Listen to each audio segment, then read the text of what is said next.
which we will present today. Later this day, we have a separate session to discuss this study and to reflect on the findings. And we conducted this study to better plan our interventions, to better understand and to really do the right thing.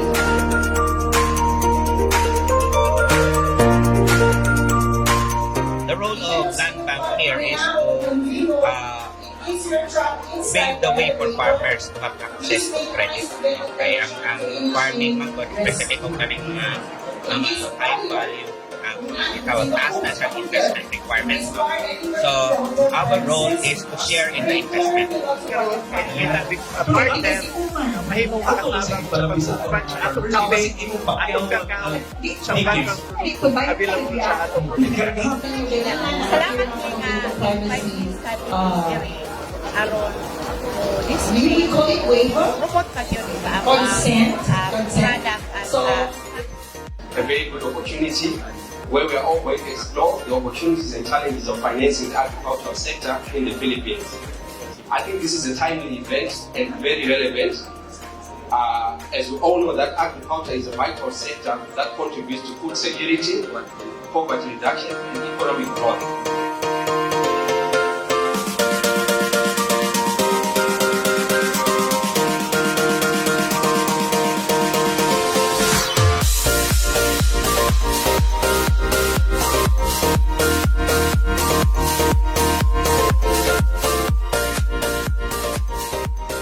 ACPC kasi is an agency of the Department of Agriculture na siya po yung nagde-develop ng credit programs para sa agriculture sector, agriculture and fishery sector. So, every year, agency natin nabibigyan ng budget for credit at ito po ay minamanage ng ACPC. At ito po naman ay hinahanapan natin ang partner-led equities para sila po ang mag-implement ng mga credit programs or magpapahiram para dun sa mga target borrowers natin, such as the small farmers and fishers, kaya yung mga nag-start ng agri-micro entrepreneurs.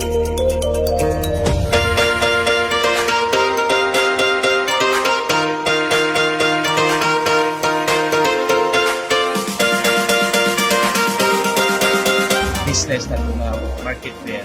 Ako isa o ganang mahatag na support labi na sa mga farmers na pinakaroon sa onset of the climate change. Taas yun ang chance na reduce ang ilang revenue because of the global warming. No? So, this is a best avenue for them na ma-meet ang mga partners natin like LANBA, ang mga agri-finance negosyo institutions, including us, because to introduce our programs and services.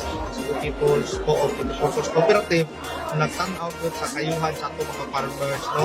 So kini hopefully kini ato market fair karon makaamgo ang tanan sa kapuntansya ng ato mga agricultural products ang ato sa mga farmers. So kahit ang nawang bukang daw.